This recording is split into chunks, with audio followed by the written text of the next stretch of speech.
बिस्मिल्लाहिर्रहमानिर्रहीम। शुरू अल्लाह के नाम से जो बड़ा मेहरबान निहायत रहम करने वाला है। आज MEP के लिए एक चुनौती का दिन है। आज इस मंजर को देखकर बहुत ही खुशी हो रही है और आप सबकी मेहनतों का ये नतीजा है कि कर्नाटका के 30 डिस्ट्रिक्ट से लोग यहाँ पर हमारे जो एस्पिरेंट थे वो पहुंच चुके हैं। और हर बार मैं यही बता रही हूं कि ये पार्टी ऑल इंडिया महिला एम्पावरमेंट पार्टी है, जिसका स्लोगन है जस्टिस फॉर ह्यूमैनिटी। इंसानों के लिए जस्टिस दिलाने के लिए, इंसानों की खिदमत करने के लिए ये पार्टी को लॉन्च किया गया है। और ये पार्टी का कोई और इंटेंशन और मकसदें नहीं है। आप यहाँ जितने भी बैठे हैं वो उस बात को अच्छी तरह से जानते हैं। आज मैं स्पीच के अलावा आप सबको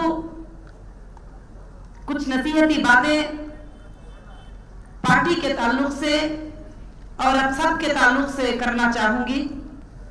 और खास कर से ये पार्टी सबसे पहली आप सबको एक बात याद रखना है कि ये पार्टी किसी रिलीजन बेस पर नहीं चलेगी, सिर्फ इंसानों के बेस पर चलेगी और इंसानियत के नाम से चलेगी।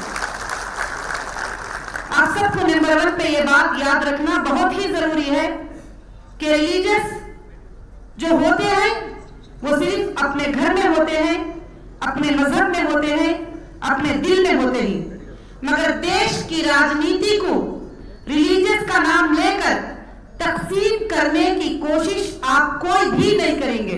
वादा करिए, आप सब हाथ उठाइए। इस नाम को लेकर तकसीम करने की कोई कोशिश नहीं करेंगे। आप मुत्तहिद रहकर देश के लिए, देश के लोगों के लिए, हर एक नागरिक के लिए काम करेंगे। और आज मुझे बहुत खुशी हो रही है।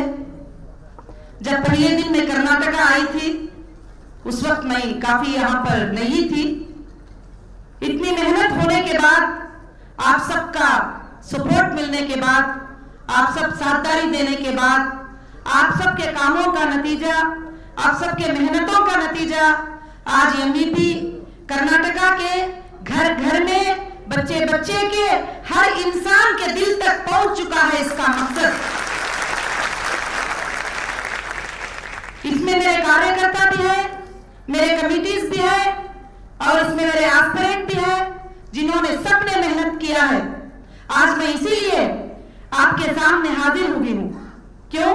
कि मुझे 1 महीने से ये मशवरा 15 दिन से लोग दे रहे थे कि एक्चुअली जब पार्टी कैंडिडेट को अनाउंस करती है तो अनाउंस करने के बाद मोबाइल भी बंद कर देना और आप भी कहीं पर हेड हो जाना, ये बहुत ही बड़ी इसकी बात है। तो मैं सोची, मैंने उन सबको एक ही जवाब दिया, अगर मैं एस्पिरेंट को अनाउंस करने के वक्त फेस कर नहीं पाऊंगी प्रॉब्लम को, तो फिर मैं कर्नाटका को कैसे संभाल सकूंगी? मैं सिर्फ एक ही टिकट होती है एक पार्टी के पास। अब उसमें से सिलेक्ट करना जो है ये आसानी बात नहीं है। मैं आप सबको ये बात क्लियर करना चाहती हूँ, आपको जो मैंने सिलेक्ट किया है किसी एजेंट के बेस पे नहीं। अगर कोई ऐसा आपको बहकाता है कि मैंने आपा से बात कर लिया, तुम्हारा काम हो जाएगा, मुझे ये दे देना, तो वो झूठा है, वो गलत है, उसकी बात को आपको मानना नहीं चाहिए। ऐसे करप्शंस को अभी से ही आप रिमूव करते चले जाइए। और आपकी टिकट किसी के दबाव के बेस पे फाइनल नहीं हुई है, आपकी टिकट कोई आकर मुझे बोलने के बेस पर नहीं हुई है। यहाँ तक के मेरे आसपास के, मेरे घर के रिश्तेदारों को भी पता नहीं कि टिकट किसको फाइनल हुई है। अगर कोई बोला भी है तो वो झूठी बात बता रहा है। कहीं भी आने नहीं दिया। कोई व्हाट्सएप पे बोलो, कोई फोन पे बोलो, कोई कुछ रिकमेंडेशन करो, कोई चीफ मिनिस्टर से कॉल करा रहे हैं, कोई दूसरे स्टेट के चीफ मिनिस्टर से कॉल करा, बहुत सारी चीजें, मगर मैंने आप सबके प्रोफाइल को अपने सामने रखा है और आपका सर्वे पर्सनल लेवल पर मैंने करवाया है। और आपका जो सर्वे किए थे, यहाँ कई लोकल रिलेटेड भी नहीं थे, जो अदर्स थे, जो करके मुझे रिपोर्ट दिए। मैंने कुछ लोकल ऑब्जर्वर को रखी थी, वो तो सीधा जाके एमएलए से ही मिल लेते थे बैठ के, तो फिर क्या ऑब्जर्वेशन हो सकता है, क्या पता चल सकता है हमको। तो मैंने एक नहीं, दो नहीं, तीन नहीं, 4 लेवल पर जो है सारे चीजों को भी चेक किया है। और चेक करके जो है कुछ जो नाम हमारे सामने आए, जिसमें हो सकता है कि लोग कुछ नामों पर हंस भी पड़े कि ये क्या कैंडिडेट है, इसने इतने कमजोर को कैंडिडेट सेलेक्ट किया, मगर मेरे नजर में वो मुझे धोखा देने वाला कैंडिडेट नहीं होगा और मजबूत कैंडिडेट होगा तो मैं सेलेक्ट की। हो सकता है उसमें ऐसे भी तुम्हें मिल जाएंगे कि इतना गरीब है, इसको तो एक बार घर चलाना मुश्किल है, इसके लिए टिकट कैसे फाइनल हुई। मैंने उसके इंसाफ की बेस पर, उसके दिल के बेस पर, उसकी जिंदगी के बेस पर मैंने उसको टिकट फाइनल किया। और मैंने टिकट जो फाइनल किया है, इसमें पहली बार हमारे पास 30 से लेकर 40 औरतें तक फाइनल हुए हैं। पहली बार एक नेशनल पार्टी में 40 औरतों को जो है टिकट कर्नाटका में मिल रही है और 51 दलित के सीट भी कर्नाटका में मिल रही है। इसमें भी यही केस था। और पहली बार 6 से लेकर 7 तक किसानों को भी टिकट फाइनल हुई है और ये भी उनके इंसाफ के बेस पर, उनके इसके बेस पर।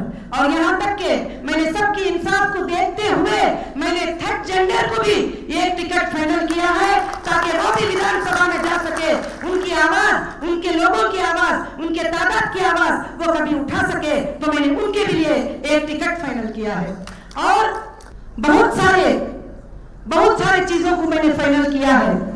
मगर मैं आज आप सबको ये बात बताना चाहती हूँ कि मैं ये सब चीजें इसलिए करती हूँ कि मेरा भारत बदल जाए और मेरे भारत से कम्युनल हट जाए, और कोई मकसद नहीं है। मेरे भारत में इंसानों को इंसाफ मिले और मेरे भारत की हर औरत को सम्मान मिले और मेरे भारत की हर औरत को इज्जत मिले, शौहर औरत को इज्जत करने लग जाए, भाई बहन की इज्जत करने लग जाए, बाप बेटी की इज्जत करने लग जाए।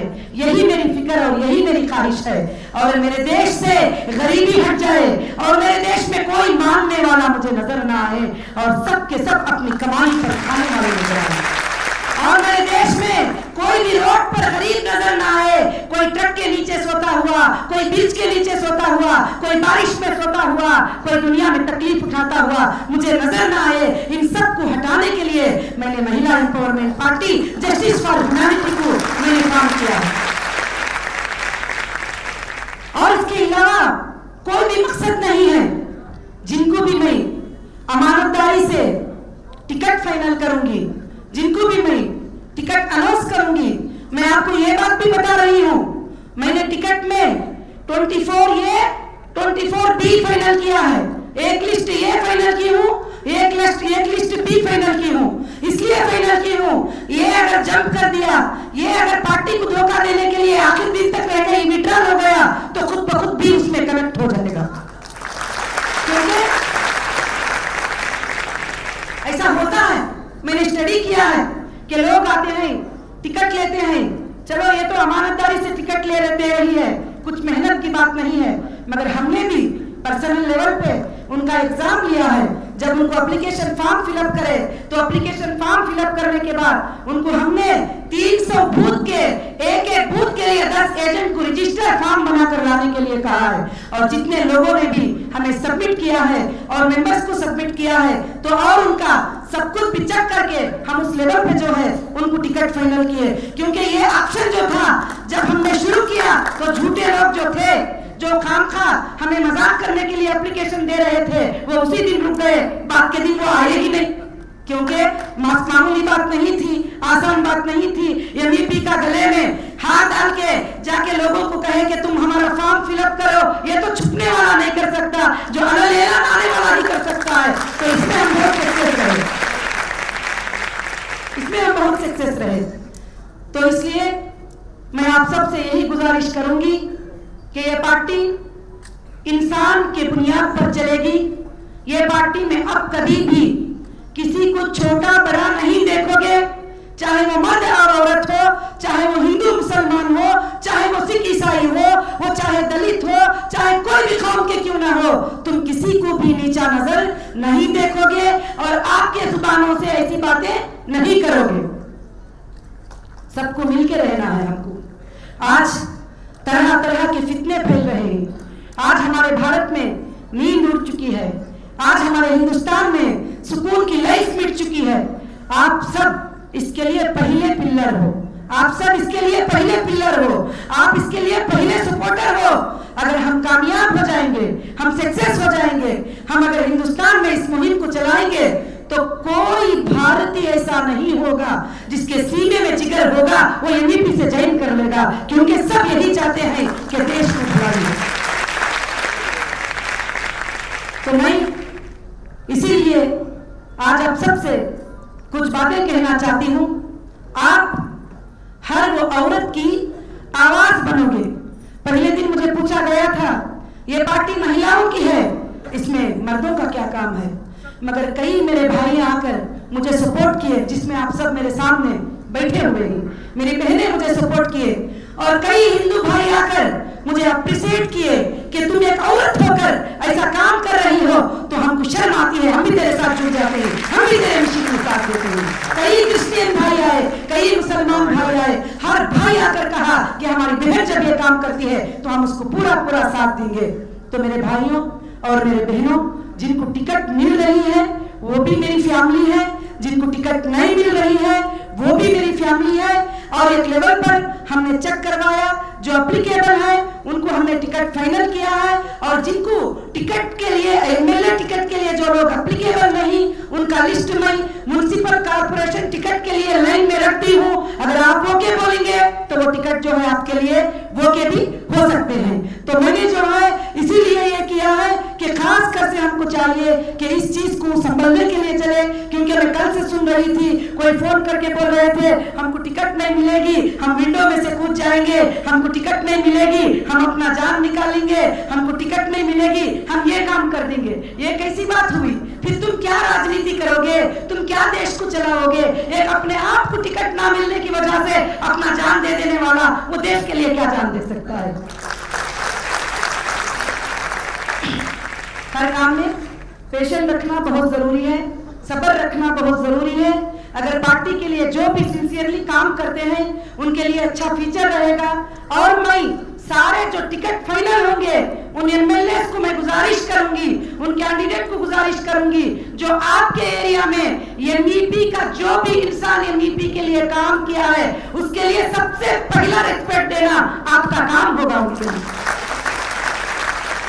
आप उनको अपना भाई और बहन बनाकर चलोगे, क्योंकि उन्होंने भी एमवीपी का काम किया है। हो सकता है वो एप्लीकेबल नहीं हो सके, कुछ लोग आके सर्विसेज की वजह से, कुछ लोग सारे डॉक्यूमेंट सबमिशन करने नहीं कर पाने की वजह से, कुछ ना कुछ वजह हो, मगर वो आपके भाई और बहन ही, उन सबको लेके आप जीत सकोगे, उन सबको लेकर आप कामयाब हो सकोगे। जीतने के बाद भी उनको साथ रखकर जो है उनका गुडविल उनको करना चाहिए आप लोगों को। और मैं ये चाह रही हूं कि आप हर औरत की, हर वो औरत की आवाज बनोगे, हर वो औरत की आवाज बनोगे, चाहे वो मर्द हो चाहे औरत, जो दिल में तकलीफ लेकर जिंदगी गुजार रही है, और हर वो औरत की आवाज बनोगे। आज आप देख रहे हैं कि 8 साल की बच्ची के साथ रेप हो रहा है, 9 साल की बच्ची के साथ रेप हो रहा है। तो आप सब के सब जो है उन मासूमों की आवाज बनोगे, उनके लिए इंसाफ के लिए काम करोगे। आज तुम उनके लिए इंसाफ के लिए काम करोगे। तुम हर बेटी की आवाज बनना चाहिए, हर बहन की आवाज बनना चाहिए, हर वो औरत की आवाज बनना चाहिए, क्योंकि जब तुम औरत की आवाज बन जाओगे तुम सच में देश के लिए इंसाफ देने वाले रहोगे। अगर तुम औरत को भी इंसाफ नहीं दे सकते तो समझो फिर तुम किसी को भी इंसाफ नहीं दे सकते दुनिया के अंदर, क्योंकि औरत एक तुम्हारी माँ होती है, वो तुम्हारी बहन होती है, वो तुम्हारी बेटी होती है। उसको एम्पावर करिए, उसको पीछे छोड़ते छोड़ते छोड़ते छोड़ते आज ये दिन आ गया है कि सबसे पहले अगर निशाना बनाया जाता है तो औरत को बनाया जाता है।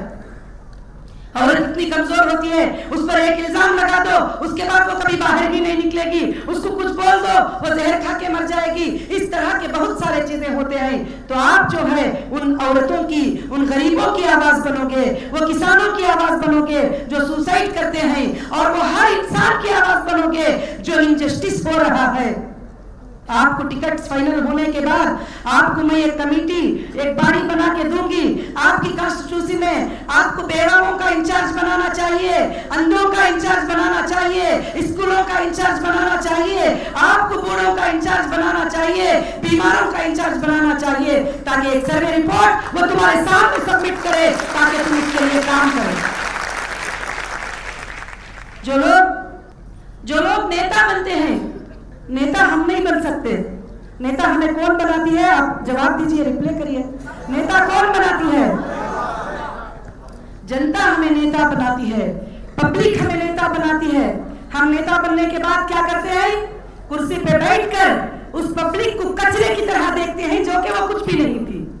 तो ये आपसे मैं कभी भी एक्सपेक्टेशन नहीं करूंगी। अगर ऐसे मामलात को मैं देखती हूँ तो जैसा पोस्ट देना जानती हूँ, जैसा सीट देना जानती हूँ, वैसा खींचना भी बहुत अच्छे से जानती हूँ।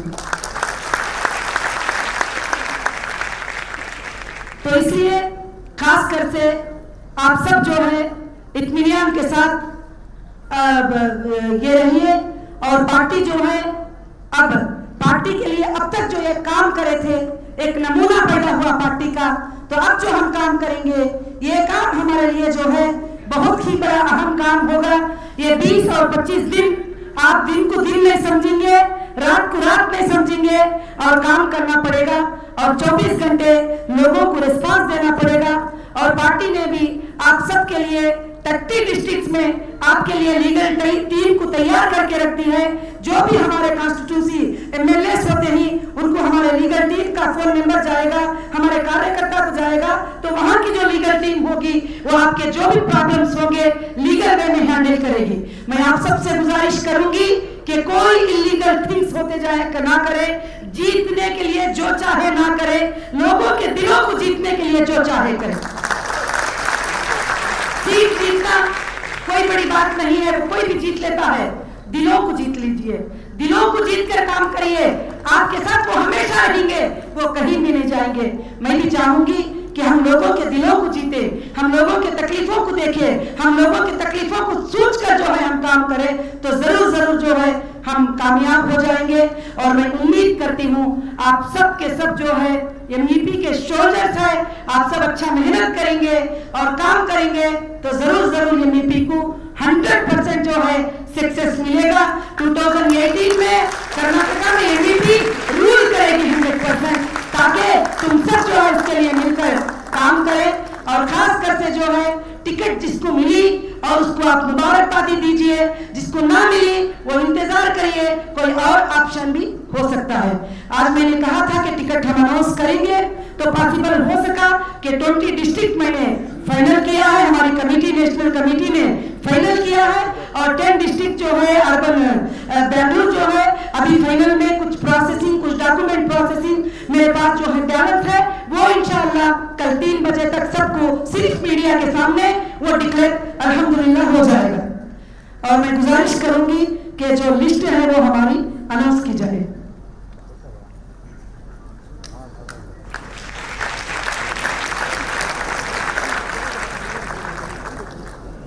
और जिसका भी सुने, हम लिस्ट ये जो है अनाउंस कर रहे हैं, मैं क्योंकि कोई बात छुपा के रखना नहीं चाहती, इसलिए मैंने क्लियर किया। मैंने लिस्ट ए, लिस्ट बी बनाया है, अगर ये कभी जंप करते हैं तो बी जो है खुद ब खुद कनेक्ट हो जाएंगे, तो इसलिए बनाया है। अब ये भी आपके तकदीर की बात होती है, जो भी होती है, तो इंशाअल्लाह इस लिस्ट से मेरे ख्याल से सारे लोग समझेंगे कि मुझे कि मैं एक इंसाफ से इस चीज को फाइनल की हूँ।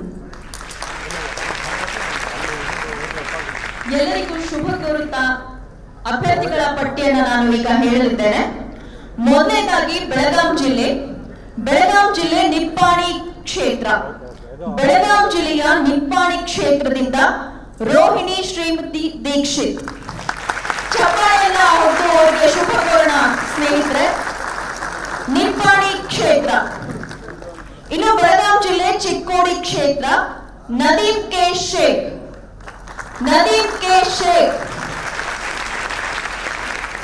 ಇನ್ನು ಬೆಳಗಾಂ ಜಿಲ್ಲೆ ಅಥಣಿ ಕ್ಷೇತ್ರದಿಂದ ಮಹಾವೀರ್ ಡಿ. ಕಾರವಾರ ಕ್ಷೇತ್ರದಿಂದ ಮಂಗಲ ಎಂ. ರಾಯಬಾಗ್ ಕ್ಷೇತ್ರದಿಂದ ಅನಂತ್ ಕೆ ಗಗ್ಗಾರಿ ಅವರು. ಕುಡಚಿ ಕ್ಷೇತ್ರದಿಂದ ಪ್ರಮೋದ್ ಅಪ್ಪ ಸಾಹೇಬ್ ಅವರು. ದಯವಿಟ್ಟು ಅಭ್ಯರ್ಥಿಗಳು ಯಾರು ಅಂತ ತಿಳಿಸಬೇಕು, ಜೊತೆಗೆ ಶುಭವನ್ನು ಕೂಡ ಎಲ್ಲರಿಗೂ ಕೋರೋಣ ಸ್ನೇಹಿತರೆ. ರಾಯಬಾಗ್ ಕ್ಷೇತ್ರದಿಂದ ಆನಂದ್ ಕೆ ಗಗ್ಗಾರಿ. ಹುಕ್ಕೇರಿ ಕ್ಷೇತ್ರದಿಂದ ಮಹೇಶ್ ಮಹದೇವ್ ಪಾವದಡೆ. ಅರಭಾವಿ ಕ್ಷೇತ್ರದಿಂದ ಶಂಕರ್ ಗೌಡ ಎನ್. ಗೋಕಾಕ್ ಕ್ಷೇತ್ರದಿಂದ ಪಾರ್ವಿನ್ ಜಬ್ಬಾರ್ ತಂಬುಲೆ. ಯಮಕರಮಣಿ ಕ್ಷೇತ್ರದಿಂದ ಅನ್ನಪೂರ್ಣ ಚನ್ನಪ್ಪ. ಇನ್ನು ಬೆಳಗಾಂ ಜಿಲ್ಲೆಯ ಬೆಳಗಾಂ ಉತ್ತರ ಕ್ಷೇತ್ರ ಸೀಮಾ ಬಿ ಇಮಾನ್ದಾರ್.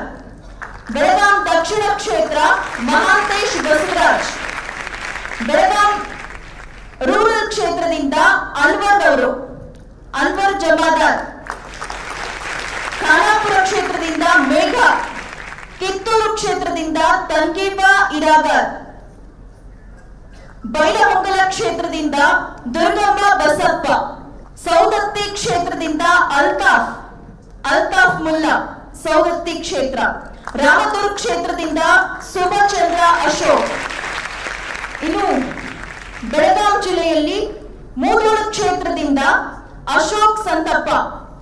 ತೇರದಾಳ ಕ್ಷೇತ್ರದಿಂದ ಕುತುಬುದ್ದೀನ್. ಜಮಖಂಡಿ ಕ್ಷೇತ್ರದಿಂದ ಜಾವೇದ್ ಮೊಹಮ್ಮದ್ ಗೌಸ್. ಬೆಳಗಿ ಕ್ಷೇತ್ರದಿಂದ ರೇಖಾ ನಾಯ್ಕರ್.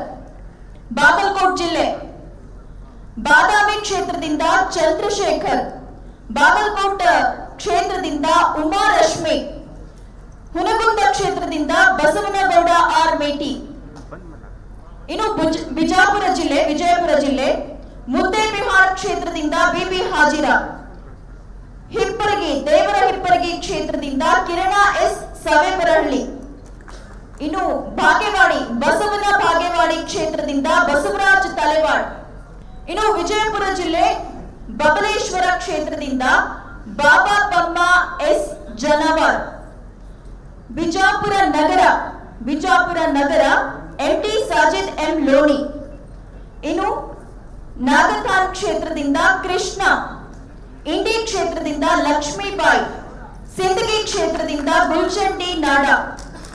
ಇದಿಷ್ಟು ವಿಜಯಪುರ ಜಿಲ್ಲೆದಾಗಿತ್ತು. ಇನ್ನು ಗುಲ್ಬರ್ಗಾ ಜಿಲ್ಲೆಯ ಅಫಜಲ್ಪುರ್ ಕ್ಷೇತ್ರದಿಂದ ರಾಜು ರಾಮಚಂದ್ರ. ಜೇವರ್ಗಿ ಕ್ಷೇತ್ರದಿಂದ ಭೀಮರಾವ್ ಸಾಹು. ಚಿತ್ತಾಪುರ ಕ್ಷೇತ್ರದಿಂದ ಸೋನಾಬಾಯಿ. ಸೇಡಂ ಕ್ಷೇತ್ರದಿಂದ ರೇಖಾ. ಚಿಂಚೋಳಿ ಕ್ಷೇತ್ರದಿಂದ ವಿಜಯಲಕ್ಷ್ಮಿ.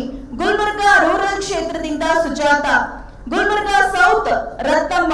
ಗುಲ್ಬರ್ಗಾ ನಾರ್ತ್ ಸಕೀನಾ ಪಾಟೀಲ್ ಮತ್ತು ಅಲ್ನಾಡ್ ಕ್ಷೇತ್ರದಿಂದ ಸುಜಾತ ಅವರು ಇರಲಿದ್ದಾರೆ. ಇದಿಷ್ಟು ಗುಲ್ಬರ್ಗಾ ಜಿಲ್ಲೆಯ ಅಭ್ಯರ್ಥಿಗಳ ಪಟ್ಟಿಯಾಗಿತ್ತು.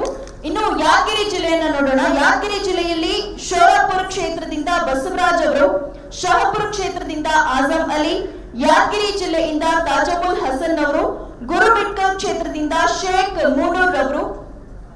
ಬೀದರ್ ಜಿಲ್ಲೆಯಲ್ಲಿ ಬಸವ ಕಲ್ಯಾಣ ಕ್ಷೇತ್ರದಿಂದ ಅಲ್ಹದ್ ಮೊಹಮ್ಮದ್ ಅಸ್ನದ್. ಹುಮ್ನಾಬಾದ್ ಕ್ಷೇತ್ರದಿಂದ ಸಾರಾ ಅಂಜುಮ್. ಬೀದರ್ ಸೌತ್ ಕ್ಷೇತ್ರದಿಂದ ಎಂಡಿ ಯೂನುಸ್. ಬೀದರ್ ನಗರದಿಂದ ನಿಸಾರ್ ಖಾನ್. ಬಾಲ್ಕಿ ಕ್ಷೇತ್ರದಿಂದ ಶ್ರೀಮತಿ ಸಭಾ ಕೌಸರ್. ಜೊತೆಗೆ ಔರಾದ್ ಕ್ಷೇತ್ರದಿಂದ ಅನುಷಾಬಾಯಿ. ಇನ್ನು ರಾಯಚೂರು ಜಿಲ್ಲೆಯನ್ನು ನೋಡೋಣ. ರಾಯಚೂರು ರೂರಲ್ ಗ್ರಾಮೀಣ ಕ್ಷೇತ್ರದಿಂದ ರಾಮಯ್ಯ. ರಾಯಚೂರು ನಗರ ಮೊಹಮ್ಮದ್ ಜಮೀಲ್ ಅಹಮದ್. ಮಾಲ್ವಿ ಕ್ಷೇತ್ರದಿಂದ ವೆಂಕಟೇಶ್ ನಾಯಕ್. ದೇವದುರ್ಗ ಕ್ಷೇತ್ರದಿಂದ ಶಿವರಾಜ್ ದೋರೆ. ಲಿಂಗಸ್ಗೂರು ಕ್ಷೇತ್ರದಿಂದ ಹೊನ್ನಪ್ಪ. ಸಿಂಗನೂರು ಕ್ಷೇತ್ರದಿಂದ ಲಕ್ಷ್ಮೀದೇವಿ ಮತ್ತು ಮಾಸ್ಕಿ ಕ್ಷೇತ್ರದಿಂದ ಬಾಬುನಾಯ. ಇದಿಷ್ಟು ರಾಯಚೂರು ಜಿಲ್ಲೆಯದಾಗಿತ್ತು. ಇನ್ನು ಕೊಪ್ಪಳ ಜಿಲ್ಲೆಯಲ್ಲಿ ಎಲ್ಲಾ ಕ್ಷೇತ್ರಗಳನ್ನ ನೋಡೋಣ. ಕೊಪ್ಪಳ ಜಿಲ್ಲೆಯಲ್ಲಿ ಕುಷ್ಟಗಿಯಲ್ಲಿ ಬುಡನ್ ಸಾಬ್. ಜೊತೆಗೆ ಕನಕಗಿರಿ ಕ್ಷೇತ್ರದಿಂದ ಮುಕ್ಕಣ್ಣ. ಗಂಗಾವತಿ ಕ್ಷೇತ್ರದಿಂದ ವಿನಯ್ ಕುಮಾರ್ ರೆಡ್ಡಿ. ಯಲಬುರ್ಗಾ ಕ್ಷೇತ್ರದಿಂದ ಅಲ್ಲಾ ಬಖಶ್. ಇನ್ನು ಕೊಪ್ಪಳ ಜಿಲ್ಲೆಯನ್ನ ನೋಡೋಣ. ಕೊಪ್ಪಳ ಜಿಲ್ಲೆಯಲ್ಲಿ ಮಹಬೂಬ್ ಖಾನ್. ಜೊತೆಗೆ ಸೈರಹಟ್ಟಿ ಕ್ಷೇತ್ರದಿಂದ ಮಲ್ಲಿಕಾರ್ಜುನ್ ದೊಡ್ಮನಿ. ಗದಗ ಕ್ಷೇತ್ರದಿಂದ ಡೇವಿಡ್ ಎಂ ಕಿಲ್ಲೆಗಾರ್. ರೋಣ ಕ್ಷೇತ್ರದಿಂದ ಸೈಯದ್ ಖಾಲಿದ್ ಕೊಪ್ಪಳ್. ನರಗುಂದ ಕ್ಷೇತ್ರದಿಂದ ಅನಂತ್ ಅಪ್ಪ. ಜೊತೆಗೆ ಇನ್ನು ಧಾರವಾಡ ಜಿಲ್ಲೆಯನ್ನ ನೋಡೋಣ. ಧಾರವಾಡದಲ್ಲಿ ನವಲಗುಂದ ಕ್ಷೇತ್ರದಿಂದ ರಮೇಶ್ ನವಲ್ಗುಂದ್, ಕುಂದಗೋಳ ಕ್ಷೇತ್ರದಿಂದ ಶೀಲಾ ಸುರೇಶ್, ಧಾರವಾಡದಿಂದ ರಿಯಾಜ್ ಅಹಮದ್ ಖಾಜಿ, ಹುಬ್ಳಿ ಧಾರವಾಡ ಈಸ್ಟ್ ಇಂದ ಶಾದಪ್ಪ ಮಲ್ಕಿ, ಹುಬ್ಳಿ ಧಾರವಾಡ ಸೆಂಟ್ರಲ್ ಇಂದ ನಿಜಾಮುದ್ದೀನ್, ಹುಬ್ಳಿ ಧಾರವಾಡ ವೆಸ್ಟ್ ಇಂದ ಫಿಲೋಮಿನಾ, ಜೊತೆಗೆ ಕಲಘಟಗಿ ಕ್ಷೇತ್ರದಿಂದ ಬಸಪ್ಪ ಅವರು. ಇನ್ನು ಉತ್ತರ ಕನ್ನಡ ಜಿಲ್ಲೆಯಲ್ಲಿ ಹಳಿಯಾಲಿಂದ ಉಮಾಕಾಂತ್, ಕಾರವಾರಿಂದ ಮೊಹಮ್ಮದ್ ಜಾಬೀರ್, ಕುಮಟಾದಿಂದ ನಾಗರಾಜ್, ಭಟ್ಕಲಿಂದ ಅಬ್ದುಲ್ ಗಫೂರ್ ಮೊಹಮ್ಮದ್ ಸಾಹೇಬ್, ಸಿರಸಿಯಿಂದ ಅಬ್ದುಲ್ ರಜಾಕ್ ಅವರು. ಹಾವೇರಿ ಜಿಲ್ಲೆಯ ಹಾನಗಲ್ ಕ್ಷೇತ್ರದಿಂದ ನಗೀನಾ ಬಾನು, ಶಿಗ್ಗಾಂವಿಂದ ಖಾದರ್ ಪಾಷಾ, ಹಾವೇರಿಯಿಂದ ಬಾಬಕ್ಕ ಬಿ ಬಳ್ಳಾರಿ, ಬ್ಯಾಡಗಿ ಕ್ಷೇತ್ರದಿಂದ ಸಲೀಂ, ಹಿರೇಕೆರೂರು ಕ್ಷೇತ್ರದಿಂದ ಸಿರಾಜ್ ಖಾನ್, ರಾಣೆಬೆನ್ನೂರು ಕ್ಷೇತ್ರದಿಂದ ಫರ್ಜಾನಾ ತಬಸ್ಸುಂ. ಇದಿಷ್ಟು ಹಾವೇರಿ ಜಿಲ್ಲೆಯದಾಗಿತ್ತು. ಇನ್ನು ಬಳ್ಳಾರಿ ಜಿಲ್ಲೆಯ ಹಡಗಲಿಯಿಂದ ಕೃಷ್ಣ ನಾಯಕ್, ಹಗರಿಬೊಮ್ಮನಹಳ್ಳಿಯಿಂದ ಹೆಜ್ಜೆಯ ಹೊಪ್ಪಲ್, ವಿಜಯನಗರದಿಂದ ಜಯರಾಮ್ ಅವರು, ಕಂಪ್ಲಿ ಕ್ಷೇತ್ರದಿಂದ ಗೋವಿಂದ, ಸಿರುಗುಪ್ಪ ಕ್ಷೇತ್ರದಿಂದ ಯಲ್ಲಪ್ಪ, ಬಳ್ಳಾರಿಯಿಂದ ಬಸಪ್ಪ, ಬಳ್ಳಾರಿ ನಗರದಿಂದ ಎಸ್ ನೂರುಲ್ಲಾ, ಸಂಗೂರ್ ಕ್ಷೇತ್ರದಿಂದ ಚೇತನ್ ಮತ್ತು ಕೂಡ್ಲಿಗಿ ಕ್ಷೇತ್ರದಿಂದ HP ಸರಣಪ್ಪ. ಇನ್ನು ಚಿತ್ರದುರ್ಗ ಜಿಲ್ಲೆಯ ಮೊಳಕಾಲ್ಮೂರಿನಲ್ಲಿ ಬಿ ಸಾರಪ್ಪಮ್ಮ. ಇನ್ನು ಚಿತ್ರದುರ್ಗ ಜಿಲ್ಲೆಯ ಚಳ್ಳಕೆರೆಯಲ್ಲಿ ರವಿಕುಮಾರ್ ನಾಯಕ್ ಡಿ, ಚಿತ್ರದುರ್ಗ ಜಿಲ್ಲೆಯಲ್ಲಿ ನಗರದಲ್ಲಿ ಸೈಯದ್ ಇಸ್ಮಾಯಿಲ್, ಹಿರಿಯೂರು ಕ್ಷೇತ್ರ ಪಿ ಸಮೀವುಲ್ಲಾ, ಹೊಸದುರ್ಗ ಕ್ಷೇತ್ರ ಸಿ ಮಲ್ಲೇಶ್ ಮತ್ತು ಹೊಳಲ್ಕೆರೆ ಕ್ಷೇತ್ರದಿಂದ ಎಸ್ ಎ ಪೂರ್ಣಿಮಾ. ಇದಿಷ್ಟು ಚಿತ್ರದುರ್ಗ ಜಿಲ್ಲೆಯದಾಗಿತ್ತು. ದಾವಣಗೆರೆ ಜಿಲ್ಲೆಯ ಜಗಳೂರು ಕ್ಷೇತ್ರದಿಂದ ಹನುಮಪ್ಪ, ಹರಪನಹಳ್ಳಿ ಕ್ಷೇತ್ರದಿಂದ ಲಲಿತಮ್ಮ, ಹರಿಹರ ಕ್ಷೇತ್ರದಿಂದ ಕುಮಾರ್, ದಾವಣಗೆರೆ ನಾರ್ತ್ ಇಂದ JN ವೆಂಕಟೇಶ್. ಇದಿಷ್ಟು ದಾವಣಗೆರೆ ಜಿಲ್ಲೆಯದಾಗಿತ್ತು. ಇನ್ನು ದಾವಣಗೆರೆ ಸೌತ್ ನೌಶೀನ್ ತಾಜ್, ಮಾಯಕೊಂಡ ಕ್ಷೇತ್ರ KA ವಿಮಲಾ, ಚನ್ನಗಿರಿ ಕ್ಷೇತ್ರದಿಂದ ಹನುಮಂತಪ್ಪ ಮತ್ತು ಹೊನ್ನಾಳಿ ಕ್ಷೇತ್ರದಿಂದ ಅಬ್ದುಲ್ ರಹಮಾನ್. ಶಿವಮೊಗ್ಗ ಜಿಲ್ಲೆಯನ್ನ ನೋಡೋಣ. ಶಿವಮೊಗ್ಗ ಜಿಲ್ಲೆಯಲ್ಲಿ ಶಿವಮೊಗ್ಗ ಗ್ರಾಮೀಣದಲ್ಲಿ ಎಸ್ ಭುವನೇಶ್ವರಿ ಅವರು, ಭದ್ರಾವತಿ ಕ್ಷೇತ್ರ ಅಬ್ದುಲ್ ಖಾದಿರ್, ಶಿವಮೊಗ್ಗ ಕ್ಷೇತ್ರ ಮೊಹಮ್ಮದ್ ಯೂಸುಫ್ ಖಾನ್, ತೀರ್ಥಹಳ್ಳಿ ಕ್ಷೇತ್ರ ಪುಟ್ಟಪ್ಪ, ಜೊತೆಗೆ ಶಿಕಾರಿಪುರ ಕ್ಷೇತ್ರ ಫಕೀರಪ್ಪ ಅವರು. ಇನ್ನು ಶಿವಮೊಗ್ಗ ಜಿಲ್ಲೆಯ ಸೊರಬ ಕ್ಷೇತ್ರ ಅಸದುಲ್ಲಾ, ಸಾಗರ್ ಕ್ಷೇತ್ರ ಫಾರೂಕ್ ಶರೀಫ್. ಉಡುಪಿ ಜಿಲ್ಲೆಯನ್ನ ನೋಡೋಣ. ಉಡುಪಿ ಜಿಲ್ಲೆಯಲ್ಲಿ ಬೈಂದೂರು ಕ್ಷೇತ್ರದಿಂದ JM ಅಬ್ದುಲ್ ಅಜೀಜ್, ಕುಂದಾಪುರ ಕ್ಷೇತ್ರದಿಂದ ಜಾಕಿರ್ ಹುಸೇನ್, ಉಡುಪಿ ಕ್ಷೇತ್ರದಿಂದ ವಿಶ್ವನಾಥ್ ನಾಯಕ್, ಕಾಪ್ ಕ್ಷೇತ್ರದಿಂದ ಅಬ್ದುಲ್ ರೆಹಮಾನ್, ಕಾರ್ಕಳ ಕ್ಷೇತ್ರದಿಂದ ಮಕ್ಸೂದ್ ಅಹಮದ್ ರವರು. ಚಿಕ್ಕಮಗಳೂರು ಜಿಲ್ಲೆಯ ಬಗ್ಗೆ ಹೇಳ್ತೀನಿ. ಚಿಕ್ಕಮಗಳೂರಿನ ಶೃಂಗೇರಿ ಕ್ಷೇತ್ರದಿಂದ ಸುಖಾಂತ್, ಮೂಡಿಗೆರೆ ಕ್ಷೇತ್ರದಿಂದ NG ಅನಿಲ್ ಕುಮಾರ್, ಚಿಕ್ಕಮಗಳೂರು ಕ್ಷೇತ್ರದಿಂದ ನೂರುಲ್ಲಾ ಖಾನ್. ಇನ್ನು ಚಿಕ್ಕಮಗಳೂರು ಕ್ಷೇತ್ರದ ತರೀಕೆರೆ ಕ್ಷೇತ್ರದಲ್ಲಿ ಡಾಕ್ಟರ್ ಮಂಜುನಾಥ್, ಕಡೂರಿಂದ ಲತಾ ಅವರು. ತುಮಕೂರು ಜಿಲ್ಲೆಯ ಬಗ್ಗೆ ಹೇಳ್ತೀನಿ. ತುಮಕೂರು ಜಿಲ್ಲೆಯಲ್ಲಿ ಚಿಕ್ಕನಾಯಕನಹಳ್ಳಿಯಲ್ಲಿ ಡಾಕ್ಟರ್ MK ಭಾಷಾ, ತಿಪ್ಟೂರಿಂದ M ರಮೇಶ್, ತುರುವೇಕೆರೆಯಿಂದ ಡಾಕ್ಟರ್ ಮಂಜುನಾಥ್, ಕುಣಿಗಲ್ ಕ್ಷೇತ್ರದಿಂದ HP ಪುಟ್ಟಸೋಮಯ್ಯ. ತುಮಕೂರು ಜಿಲ್ಲೆಯ ತುಮಕೂರು ನಗರದಲ್ಲಿ ಮೆಹರ್ ತಾಜ್, ತುಮಕೂರು ಗ್ರಾಮೀಣ ಸುನಿಲ್ ಯಾದಪ್ಪ, ಕೊರಟಗೆರೆ ಕ್ಷೇತ್ರದಿಂದ ಸತ್ತಪ್ಪ, ಗುಬ್ಬಿ ಕ್ಷೇತ್ರದಿಂದ DS ರಾಜು, ಸಿರಾ ಕ್ಷೇತ್ರದಿಂದ BT ನಾಗರಾಜ್, ಪಾವಗಡ ಕ್ಷೇತ್ರದಿಂದ P ಮೂರ್ತಿ, ಮೂಡಿಗೆರೆ ಕ್ಷೇತ್ರದಿಂದ ಮುಜೀಬುರ್ ರೆಹಮಾನ್. ಇದಿಷ್ಟು ತುಮಕೂರು ಜಿಲ್ಲೆಯದ್ದಾಗಿತ್ತು. ಜೊತೆಗೆ ಚಿಕ್ಕಬಳ್ಳಾಪುರ ಜಿಲ್ಲೆಯೊಂದಿದೆ. ಚಿಕ್ಕಬಳ್ಳಾಪುರ ಗೌರಿಬಿದನೂರಿನಲ್ಲಿ BN ಗಂಗಾಧರಪ್ಪ, ಬಾಗೇಪಲ್ಲಿ ಕ್ಷೇತ್ರದಿಂದ ಬಾಬಾ ಫಕ್ರುದ್ದೀನ್, ಚಿಕ್ಕಬಳ್ಳಾಪುರ ಕ್ಷೇತ್ರದಿಂದ ಸೈದಾ ನೂರ್ ತಬಸ್ಸುಂ, ಶಿಡಲಘಟ್ಟ ಕ್ಷೇತ್ರದಿಂದ ಯಮಿಗೌಡ ಅವರು, ಚಿಂತಾಮಣಿ ಕ್ಷೇತ್ರದಿಂದ ಮೆಹರ್ ಪಾಷಾ. ಇನ್ನು ಕೊನೆಯದಾಗಿ ಕೋಲಾರ ಜಿಲ್ಲೆಯ ಶ್ರೀನಿವಾಸಪುರದಲ್ಲಿ ಸಂದೀಪ್, ಮುಳಬಾಗಿಲು ಕ್ಷೇತ್ರದಲ್ಲಿ Chandrakala, KGF Kolar gold fields ನಲ್ಲಿ V ರಾಜಪ್ಪ ಅವರು, ಬಂಗಾರಪೇಟೆ ಕ್ಷೇತ್ರ ಮೂರ್ಗಲ್ ಶ್ರೀನಿವಾಸ್, ಕೋಲಾರ ನಗರ ತನ್ವೀರ್ ಅವರು, ಮಾಲು ಕ್ಷೇತ್ರದಿಂದ ನಾಜಿಯಾ ತಾಜ್. ಇದಿಷ್ಟು MEP ಅಭ್ಯರ್ಥಿಗಳ ಪಟ್ಟಿಯಾಗಿತ್ತು. ಜೋರಾದ ಚಪ್ಪಾಳೆಯ ಮೂಲಕ ಎಲ್ಲ ಅಭ್ಯರ್ಥಿಗಳನ್ನು ನಾವು ಶುಭಕೋರೋಣ. ಧನ್ಯವಾದಗಳು. और मैं समझती हूँ कि ये जो भी अनाउंसमेंट हुआ है उस पर आप सब दिल लगाकर काम करेंगे और जो लोग हमारे एमईपी के मेंबर्स क्यों ना हो, कार्यकर्ता क्यों ना हो, बाकी और भी अर्बन की और 9 डिस्ट्रिक्ट्स की लिस्ट जो जारी होगी वो कल सिर्फ मीडिया के सामने जारी होगी। और मैं सबसे यही गुजारिश करूंगी कि सब मिलजुल कर एमईपी के लिए एक ताकत बने और एमईपी के लिए काम करें, तो जरूर से जरूर हम आगे जाएंगे। आप ये लिस्ट को सुनकर समझ भी गए होंगे कि ये पार्टी कितनी सेकुलर है और ये पार्टी किस तरह से लोगों को इंसाफ के साथ टिकट दी है। आप लोगों ने इंसाफ के साथ काम करके आप लोगों को इंसाफ दिलाने के लिए कोशिश करें। मैं इससे ज्यादा कुछ नहीं कहना चाहती और इतने दिन ये कोऑपरेट करके आप सब ये काम करने के लिए सबको मैं शुक्रिया अदा करती हूँ। जय हिंद, जय कर्नाटका। ಮಾಧ್ಯಮ ಮಿತ್ರರು ಏನಾದರೂ ಪ್ರಶ್ನೆ ಕೇಳಬೇಕಾಗಿದ್ದಲ್ಲಿ ದಯವಿಟ್ಟು ಕೇಳಬೇಕು. ಜೊತೆಗೆ ಯಾವುದೇ ಅಭ್ಯರ್ಥಿಗಳು ಈ ಹಾಲ್ ಇಂದ ಹೊರಗಡೆ ಹೋಗುವಂತಿಲ್ಲ. ದಯವಿಟ್ಟು ಎಲ್ಲರೂ ಕೂತ್ಕೊಳ್ಳಿ. ಮಾಧ್ಯಮ ಮಿತ್ರರು ಏನಾದರೂ ಪ್ರಶ್ನೆ ಇದ್ರೆ ದಯವಿಟ್ಟು ಕೇಳಬಹುದು. ಪ್ಲೀಸ್ ಸರ್ ಥೋಡಿ ದೇರ್ बैठ जाइए. ಯಾರು ಆಚೆ ಹೋಗಬೇಡಿ, ಯಾರು ಹೊರಗಡೆ ಹೋಗಬೇಡಿ. ದಯವಿಟ್ಟು ಎಲ್ಲರೂ ಆಸನಗಳನ್ನು ಸ್ವೀಕರಿಸಿ. ಮಾಧ್ಯಮ ಮಿತ್ರರು ಏನೇ ಪ್ರಶ್ನೆಗಳು ಇದ್ದಲ್ಲಿ ಕೇಳಬಹುದು. ಸಭಾಂಗಣದ ಆಚೆ ಯಾರು ಕೂಡ ಹೋಗೋ ಹಾಗಿಲ್ಲ.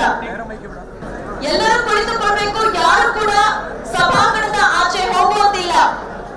ಅಭ್ಯರ್ಥಿಗಳ ಪಟ್ಟಿ ರಿಲೀಸ್ ಆಗಿದ್ದಷ್ಟೇ, ಕಾರ್ಯಕ್ರಮ ಇನ್ನೂ ಬಾಕಿ ಉಳಿದಿದೆ.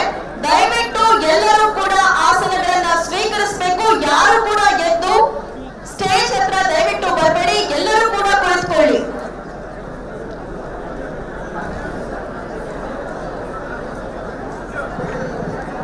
ಎಲ್ಲರೂ ದಯವಿಟ್ಟು ಕುಳಿತುಕೊಳ್ಬೇಕು. ತಮ್ಮ ಆಸನಗಳನ್ನ ಸ್ವೀಕರಿಸಬೇಕು. ಯಾರು ಎದ್ದು ಹೋಗುವಂತಿಲ್ಲ.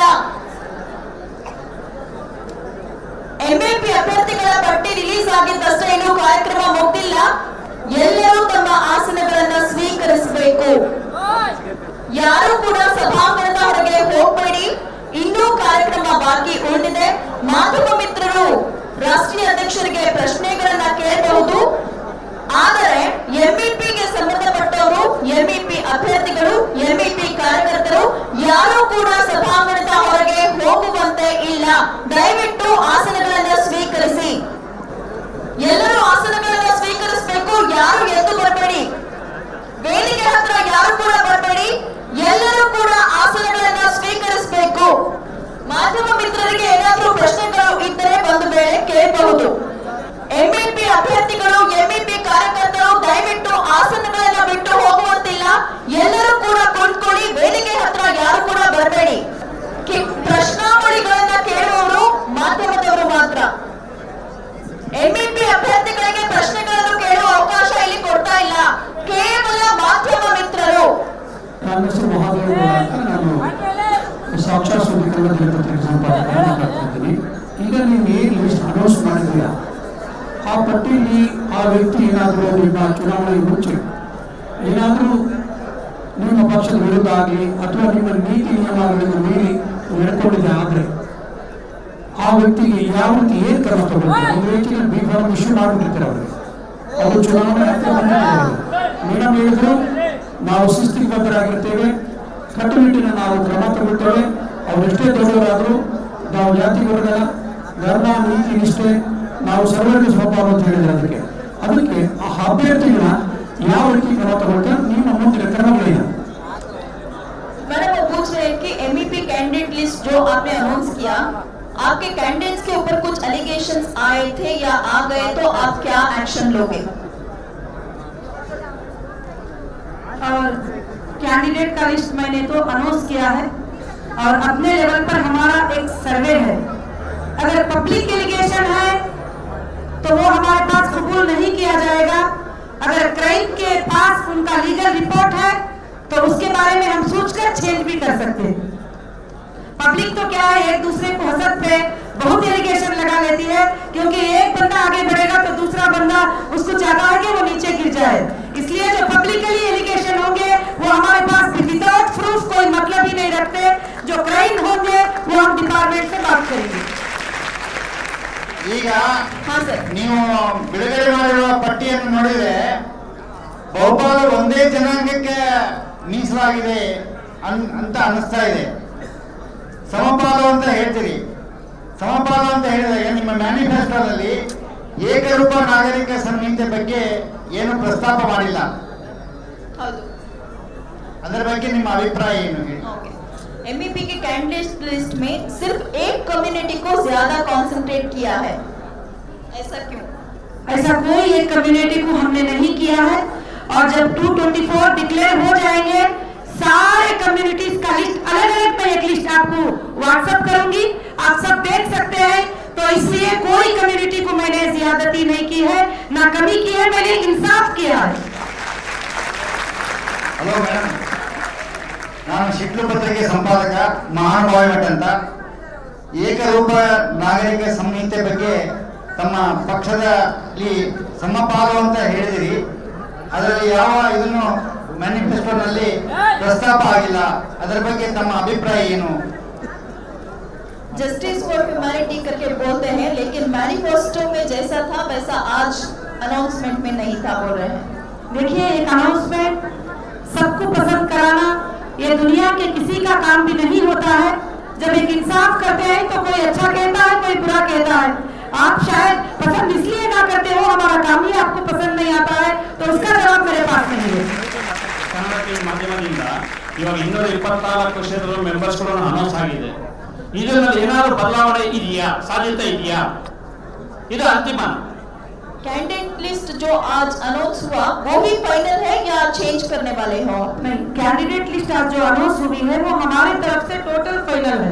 अब इनकी फाइल सबमिट होने के बाद स्क्रूटनी होगी या किसी क्रिमिनल डिफेंस की वजह से उनका रिजेक्ट हो सकता है, उस वक्त हम क्लाइंट को वहां पर दूसरा लगा सकते हैं। मगर हम अपने तरफ से जिसको सिलेक्ट किया, हमारे सर्वे के हिसाब से जिसको सिलेक्ट किया, वो लिस्ट फाइनल है। मगर ये लिस्ट में अब इलेक्शन कमीशन के भी हाथ में होता है कि कुछ वजूहात से, कुछ डॉक्यूमेंट्स के वजूहात से वो रिजेक्ट भी कर सकते हैं। तो आप पूरा प्रिपेयर रहिए और नॉमिनेशन के जो रिक्वायरमेंट है उसको पूरा करिए। ಮೇಡಮ್, ದಶರಥ್ ಫ್ರಮ್ TV5, ಈಗೇನು ನೀವು ಕ್ಯಾಂಡಿಡೇಟ್ಗಳನ್ನ ಅನೌನ್ಸ್ ಮಾಡಿದ್ದೀರಿ, ಆಲ್ಮೋಸ್ಟ್ ಇದೇ ಫಸ್ಟ್ ಟೈಮ್ ಕಂಟೆಸ್ಟ್ ಮಾಡ್ತಿರೋ ತರ ಕಾಣಿಸ್ತಿದ್ದಾರೆ. ಇಡೀ ರಾಜ್ಯದಲ್ಲಿ ಇವರ ಎದುರಾಳಿಗಳಿದಾರಲ್ಲ ತುಂಬಾ ಸ್ಟ್ರಾಂಗ್ ಇದ್ದಾರೆ, ಪೊಲಿಟಿಕಲಿ, ಎಕನಾಮಿಕಲಿ. ದುಡ್ಡು ಬೇಕೇ ಬೇಕು. ಅದಕ್ಕೆ ನೀವು ಯಾವ ರೀತಿ ಶಕ್ತಿ ಕೊಡ್ತೀರಿ? ಅವ್ರ ವಿರುದ್ಧ ಯಾವ ರೀತಿ ಹೋರಾಟ ಮಾಡ್ತಾರೆ? ऑलरेडी जो एमईपी के कैंडिडेट्स हैं वो फर्स्ट बार एमएलए इलेक्शन कंटेस्ट कर रहे हैं और उनके जो ऑपोजिशन में है बहुत स्ट्रॉन्ग कैंडिडेट्स हैं, तो एमईपी के कैंडिडेट्स उनको कैसे फेस करेंगे? और मैं इसका यही जवाब दूंगी कि एमईपी के जो कैंडिडेट हैं वो बहुत स्ट्रांग है, उनसे भी स्ट्रांग है। वो कैसे इनका मुकाबला करेंगे मुझे बताइए। और यही मैं आप सबको कहूंगी, जब कंटेस्ट करने के लिए जा रही हूँ, और ये सवाल का और क्वेश्चन मैं आंसर पूरा करूंगी। जो लोग ये कहते हैं कि वो स्ट्रांग है, ये स्ट्रांग है, वो लोग कमजोर होते हैं। हम कहेंगे हम सबसे स्ट्रांग है और हमारे कैंडिडेट सबसे स्ट्रांग है। मुझे कल भी मीडिया ने सवाल किया, इतने बड़े स्ट्रांग पार्टियों के सामने तुम कैसे मुकाबला करोगी? मैं बोली मेरी इतनी स्ट्रांग पार्टी के सामने वो कैसे मुकाबला करेंगे। देखते हैं।